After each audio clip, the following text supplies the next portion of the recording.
One day, or day one. You decide.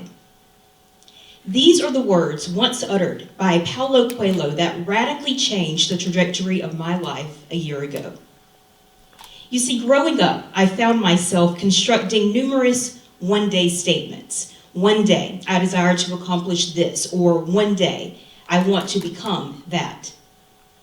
These are statements that beautifully capture our aspirations and dreams when we are young, but begin to mean a little bit less only if they stay within the confine of those statements as we grow old.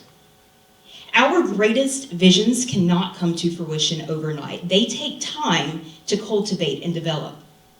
We must make a conscious decision to transform our one-day visions into our own individual day one journeys through a process I believe includes 3 major steps: identifying, illustrating, and igniting your passions into impactful realities.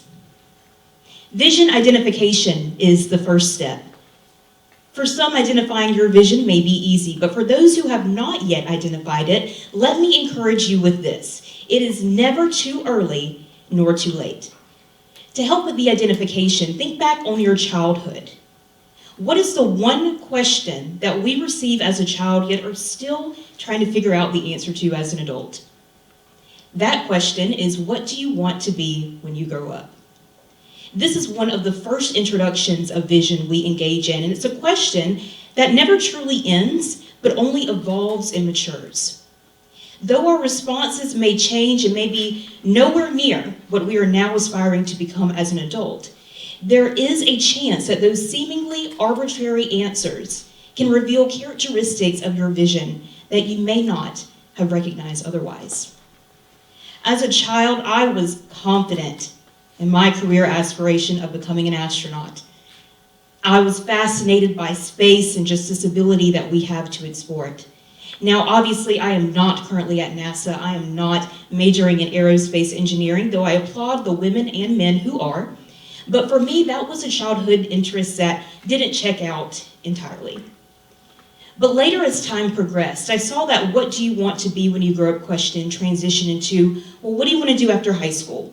And if your answer was like mine, I would respond with going to college. But then the question becomes, well, what will you major in? And then what do you want to do with it? Like I was confident in my aspiration of becoming an astronaut, I later became confident in my aspiration of becoming a teacher when I graduated from high school. I applied to TEDxValdostaState University with middle grades education in mind as my degree, but after a life-changing experience on the Washington Youth Tour, a program sponsored by America's Electric Cooperatives, I ended up changing my major to communication a few months before I started my freshman year. Now, over time, what I began to realize was this. Though my specific interest in exploring space didn't continue, that didn't necessarily indicate that my interest in exploration just stopped and became completely void. The manifestation of that vision just began to look a little bit different. And in one regard was me now pursuing exploratory research as an undergraduate researcher here at BSU. Though the specifics of what I thought my degree was changed from education to communication, my passion and interest in teaching remained the same and led into a different role of teaching and leading Bible study in the ministry that I'm involved with on campus and sharing with students each and every week about how the Word of God has transformed my heart. Do you see the pattern here? It's okay to be multi-passionate. It's also okay if things change. The vision that you thought you once had may not be totally disappearing. It could just be in a process of refinement. Welcome that process, but also prepare for the challenges that may come with it. My passion for competing in pageants was rooted when I was young. I just knew that I wanted to be Miss USA or Miss America one day. And that is actually an aspiration that has remained fairly constant as years have passed. And it's a part of the vision that I re-entered for myself a year ago when I started back competing in preliminary pageants or state qualifiers for a national organization. Now, one phase of competition in this system is talent. And for years, I was struggling to determine what my talent would be and what other people would expect my talent to be. When I first started competing at the state level, I played piano and I also twirled baton. So these were two options that fit the traditional performing arts pageant talent mold perfectly. But considering these two as realistic options for myself was one of the first moments that I realized that I was trying to fit myself into a picture of myself that I did not create. These were interests of mine, don't get me wrong, but what I truly love to do and what I still love to do on any stage is this, public speaking, which in my opinion is a powerful skill and talent that has the ability to impact a multitude of people. But when viewed through the lens of a potential pageant talent, it generated a lot of criticism. Specifically a few years ago, when a few state title holders chose to pursue this talent in the form of monologue or spoken word at the national pageant. And when I was watching the pageant on television, I was encouraged. But when I went to social media, I was shocked. Something that I was so passionate about, that I was so proud to see displayed on a national pageant stage, was being ridiculed and mocked by a mass majority of viewers. Some of the most abrasive and disheartening comments coming from individuals who I knew personally. Now, did I continue to pursue this as a talent anyway, despite the criticism? Yes, absolutely. I competed in my first preliminary pageant as a Miss contestant, and I was awarded second runner-up. But that also means that I did not win and I did not advance to state. But I was so much more content doing what I loved and walking in this path that I envisioned for myself. That was worth way more than advancing to state. That was worth way more than winning. Now this is a small-scale example of two much greater notions. One, when you find that your vision or anything that you believe in is counter-cultural, you can expect opposition. You can expect a little bit of pushback. You can expect rejection. And two, not everyone will believe in aspects of your vision. Someone may oppose it, someone else may be blatantly against it. Everyone has their opinion and the right to share that opinion, but we have to learn how to start navigating those in ways that are not impacting and negatively influencing our own. But what we often fail to acknowledge is that the one person who may fail to believe in our visions most is ourselves. Our mentality, our mindset can be a powerful realm of encouragement and motivation or destruction and misalignment. Don't allow your mindset to become the latter. What are you telling yourself? Can I do it? Can I not do it? Am I too young? Am I too old? Do you believe that you can do it? Do you believe that you can accomplish it? Acknowledging this is one of the first steps. We have to make sure that the person or the thing that is misaligning us is not us. We have to make sure that we are not unintentionally granting space for mental roadblocks to develop. But also, we must consider this. Right now, is your life cluttered? What I mean by that is this. Do you have no room, no time, no energy to manifest your vision? If the answer to that question is yes, then perhaps it is time to simplify. Perhaps it is time to start saying no so that you have the ability to give your yes to your vision, to things that matter, and to things that are important to you.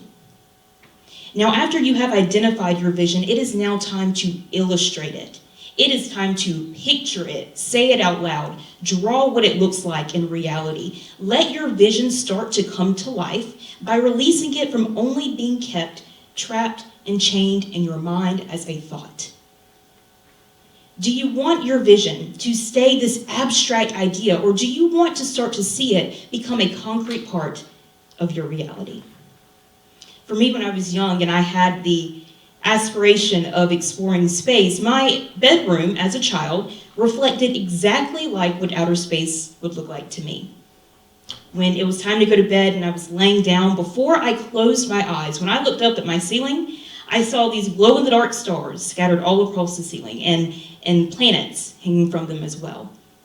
These were small but very important physical reminders of what I wanted to become. And we need those same physical reminders in our life today. Here's one way that you can do it. Create a vision board. And good news, you do not have to have artistic ability to do it. Research shows that visualization is a powerful mind exercise that brings what you desire to see and feel to life. When I created my first vision board in 2019, I found that just by piecing together pictures from magazines that symbolized what I wanted my vision to become, including inspirational quotes and words that encouraged and kept me on track, and then placing that in a place that I frequently see, I now had this consistent, powerful, and tangible reminder of the vision that I set for myself and desired to achieve. But oftentimes, after we identify and after we illustrate, we stop. There comes a point, though, where we have to start integrating and implementing our vision into our everyday life. You will find that your vision is so much more conducive to growth when you are actively and not passively in pursuit of your dreams. We often neglect the importance of integrating those day-by-day steps that lead to the fulfillment of our vision, either days, months, or years down the line, a part of just the culture that we live in. The device in your pocket, technology, just the fast-paced nature of our society teaches us that we can retrieve anything at any time of day. Now, that may work for some things, but I will guarantee you that vision does not work that way. The actualization of your vision will require continuous investment. It is time for the dreams of our future to start becoming the realities of the present. It is time to take hold of that vision that you may have been holding on to for years, or release the vision, discover that vision that's been waiting to be set free. We have to make sure to prevent the one-day thoughts from starting to become an everyday mentality. Free that aspiration and vision into your world by identifying it, illustrating it in ways that work best for you, and igniting it in your life through daily action. But most importantly, believe in it, even if no one else will. It was the countercultural vision of individuals like Reverend Dr. Martin Luther King Jr., who transformed the civil rights movement, and Malala Yousafzai, who as a teenager became the youngest Nobel Peace Prize winner because of her advocacy for every single child on this planet to have the basic right of education. Never doubt in your ability or the significance of your vision, as it may not only be changing your world, but the world of those around you. Thank you.